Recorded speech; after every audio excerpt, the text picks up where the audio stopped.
Hello and welcome to Akron Buzz. Today we're going to talk a little bit about the Akron Marathon. And since its inception back in 2003, the marathon has seen significant growth in the Akron area. And today we're going to be joined by Steve Marks. Steve is the president and founder of the Akron Marathon. Hello, Steve. Hello. Thanks for taking some time to be with us Sure. today.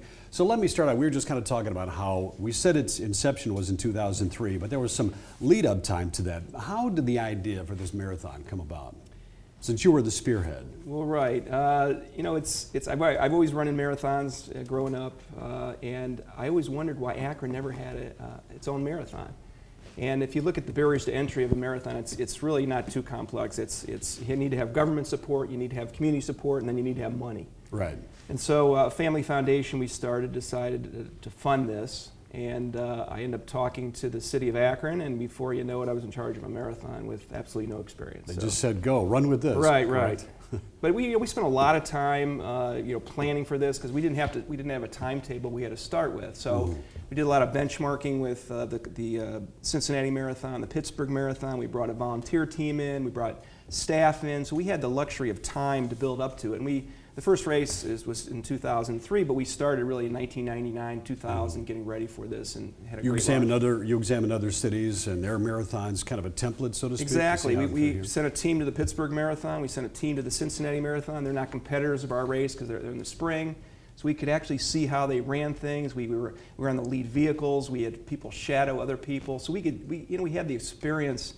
Or it benefited from their experience over several years. It was great because of that. Well, when you finally decide to bring it and lay it over here in Akron, what sort of problems do you encounter at that point? I mean, you have to come up with a course, so to speak. So what sort of things happen at that point when you say, here's how we're going to do it? Anything pop up along the way back then? Well, it's the equivalent of starting a new business. You don't know what to expect. You're going to have problems. You're going to have hiccups. Yeah. Our course that we first started with has been changed 3 times because of either construction, because of things we found out along the way. You may remember the first year we had a train. I remember the train, yeah. The lead runners, which wasn't exactly the idea we had for that kind of notoriety. So, there's all kinds of things that could come up, and you just have to react to them just like you would any other business. Yeah. What's the largest number that the race has seen in the years that it's been run now? I mean, as far as like one race or? Well, every year it's been bigger than the next year. Bigger. So last year we had a series of races. We had a marathon series, which now Akron Children's Hospital is taking over the sponsorship of that. But we had collectively with all 3 races, we had 20,000 people participate in our race, which was a record. And we expect that to continue every year to go bigger and bigger. Okay. Well, let's talk about when you talk about the course itself. You've redesigned. Does the course continue to get redesigned, or is it basically the same course? No. Well, it's last year was a new course because of the construction in both near the Mustel store and in southern part of Akron there on Main Street. So we had to reconfigure the entire course, and it has to be exactly 26 miles, 385 yards.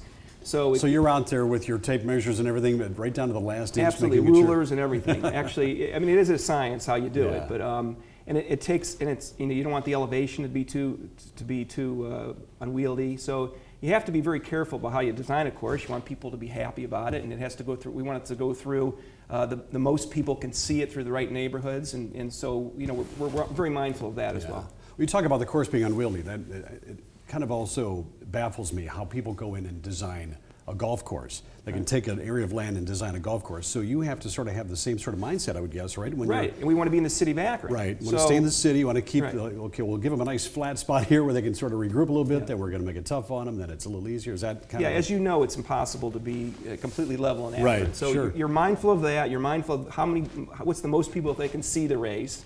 We're mindful of that. We have to finish in Canal Park. Right. We want to start in downtown, so you have all those factors together, then you just have to make the course that fits that profile. Yeah. The 2016 race will have a new name. Do you want to talk about that a little bit, how that all came about? Yeah, Akron Children's came to us and wanted to pretty much obtain all of our sponsorships and be able to use those sponsorships in collaboration with what their efforts are trying to do, and really promote the race, promote their hospital, and at the same time make the race bigger. And it was it's been done before. They've seen other cities do this, and they know how it works, and that's what we're going to try to do for 2016. Excellent. And actually, we have a long-term contract, so we expect that to continue many more years to come. Okay. Do you yourself run this race? I cannot. Have you, well, or? it's like equivalent of I'm not going to do surgery on myself, so that's how I look at it. You know, I've run it 1 year, but that was a mistake because the whole time I'm running and I'm thinking about all the issues that can come up on race day, and you have to be in perfect condition to run a marathon pretty much. At least I did, and it was just too stressful. So it's too hard for me to run it. But we have a trial run several weeks before that we historically have done, where you can run the race and see the course that way, and I've always participated in that. Well, prior to the start of the Akron Marathon, you also started a little company here in business, a little business here in town called Main Street Muffins. 1987. Well, you're dating yourself by saying Main Street Muffins. Yeah, yes. well, I remember when that was a brand new company because Right. the radio station was kind of brand new in those days. Sure. So, and then from that, it sort of grew exponentially the way the marathon leader did. Did you see that coming? Or you certainly probably hoped for that. Well, to my come. dream was always to own my own business. So, you know, I wanted to get in any business I could. So that was very important to me. And I worked as a CPA for a few years and just waited for the right time to get into business. And I know I've told the story many times, but we bought a building in a sheriff's real estate auction for a very small amount of money. And at the time, the city of Akron was offering low interest loans and incentives to develop property, but you had to put a retail store in it. Okay. So my business partner, Harvey Nelson, and I obtained the building and then decided to put a muffin store in there, 1987, downtown Akron. And if you remember, downtown Akron was not exactly what it is today. No, true. It was a blighted area, and they were trying to build it up. And on our first day, we had 3,000 people come through our doors. So we were in business, and it just evolved from that. That's where it kind of took off. Well, both the marathon and the muffins have always given back to the community. Why is that important to you? You know, first of all, it's the right thing to do, Right. but you know, it just makes good business. You know, we prided ourselves on being able to sort of direct our community efforts and have control over it. The marathon's one. We have a program, No Muffin Left Behind, that we do with the Akron Canton Food Bank, and Muffins for Mammograms that we spearheaded with Akron General Hospital, now Cleveland Clinic. You know, we just like to be able to really control how we, you know, provide that community service. Excellent. Now, what's next for you? What's next for me? Wow. Is that a big loaded question there? Yeah, I plan to continue what I'm doing. I love what I do. So you know, Main Street Gourmet, I'm still very involved in that. We brought a new leadership team in over the last couple years, so my business partner and I can sort of direct and steer a little bit more than rowing. So that's in place, and that's going very well. The marathon has a team of 7 full-time staff, led by Ann Batong and our race director, Brian Pullen.